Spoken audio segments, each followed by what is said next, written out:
Marvel Rivals, a game that has been loudly praised by gaming community so far, and it seems like it has arrived to stay for a good while. Or at least, that's what you'd think. But where did this game came from? And how good it is? What dark secrets does it hide? Well, let me tell you. So Panas, as you know, the game is categorized as a hero shooter. Does that ring a bell about where it comes from? Well, when I installed it, the first thing I say was, well, Overwatch is practically dead, and the reason is that people don't really like the idea of traditional hero shooters anymore, so I thought I probably won't have much expectation. Well, I guess it's worth giving it a try. That's right, the first thing you notice when you jump in is that if you know even a little bit about Marvel, the game has and will have one of your favorite characters. I mean, Spider-Man is in it! How many of us dream of being Spider-Man as kids? Well, yeah, like other hero shooters where you have to pick characters you have barely heard of, Marvel Rivals features the most iconic superheroes in history: Spider-Man, Thor, Captain America, Beast. And while I could make an entire video about all the playable characters and their abilities, I would rather tell you about my mains. See, I'm not the type to play support, mainly because if I do, I won't leave the respawn screen after getting whipped out by the enemy team over and over again. And I don't play tank either, because I feel like the role is just standing in the front taking all the damage and that's it. That's why I always go for attack characters, which brings me both fun and strategic approach that it's a bit unconventional. I mean, the role isn't too complicated. Go in, deal a tons of damage, survive long enough to do it all over again. And who better to deal quick damage while being fun than Star-Lord. That's right, Star-Lord is one of those characters that exists just to annoy you, kill you, and then run away. If I had to compare him to something, he would be like a fucking mosquito. His abilities are simple. He's got his dual machine guns with a rather friendly aim assist, his spinning ability that makes him practically invulnerable to damage, and his boot that let him fly for a limited time. Now, an important part of this game, you should know that pretty much all the ultimates are broken.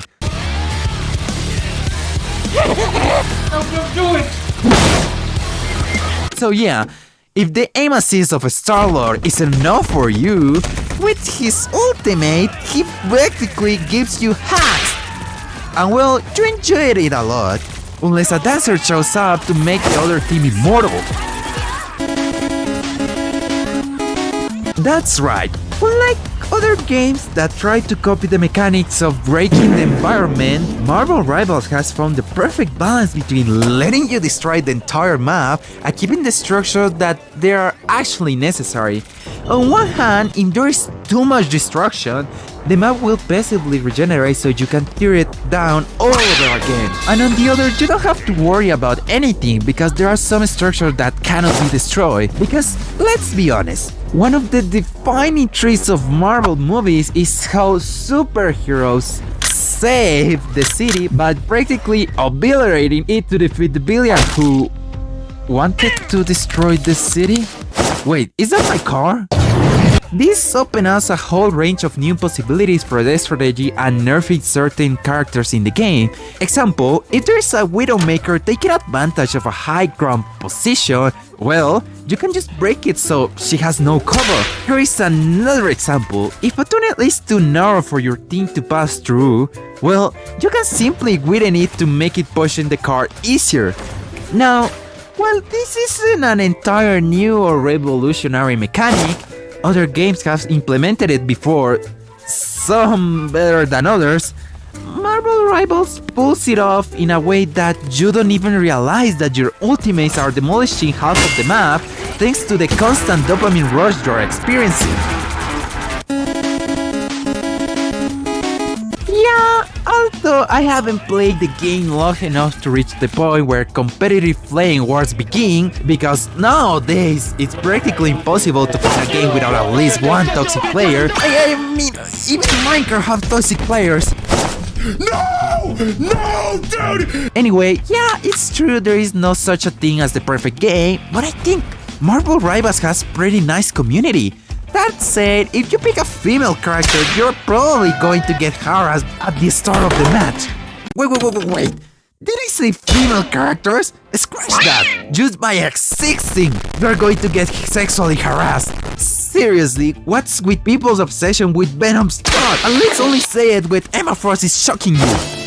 Playing this game alone for the first time, I honestly thought I was going to get frustrated by the amount of toxic players, especially when comparing it to Overwatch community, where people have already fried their brains from consuming way too much adult content related for the game, because if I don't play a multiplayer game with friends, it just loses all the meaning for me. But what can I say? When I start playing, I actually had fun. I feel like everyone understood their role perfectly. And if you made a mistake, you simply accept it and jump it back into the fight. Team-based gameplay has truly reached its peak in the gaming community nowadays, while single-player games are still hugely popular. Having someone to compete against pushes your competitive instincts to the max, making the game all the more addictive. But all the good things always have bad things behind. So let me start with the bad.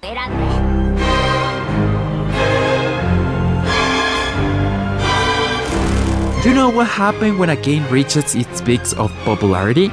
That's right, everything that goes up must come down. I don't really want to compare this game, but it's impossible not to bring Overwatch as an example. A few years ago, when the game was released, it was a global boom, reaching a peak of 50 million players. And yes, although its goodie was quite questionable, Overwatch. I think that at its beginning, the game was quite fun, with a lot of innovation, characters, maps, skins, and more. But what happened over the years? Well, the gaming community really got bored of Overwatch due to the lack of new content. And yeah, I also think the same. I believe that even unethical content creators put more effort. What was Overwatch's solution to prevent its game from dying? They released Overwatch 2! And it was a failure. The game was practically the same as Overwatch 1, but with better graphics. And besides that, they never fulfilled many of promises that they will sure launch their game back to success. And if they did, they planned to charge you for them. And that's where the gaming community decided to leave this game behind. Although, so far, Marvel Rivals has been doing great, I think it's the same history. It has surpassed the stage of launching the game and succeeding, but now comes the hardest part, staying relevant over the time.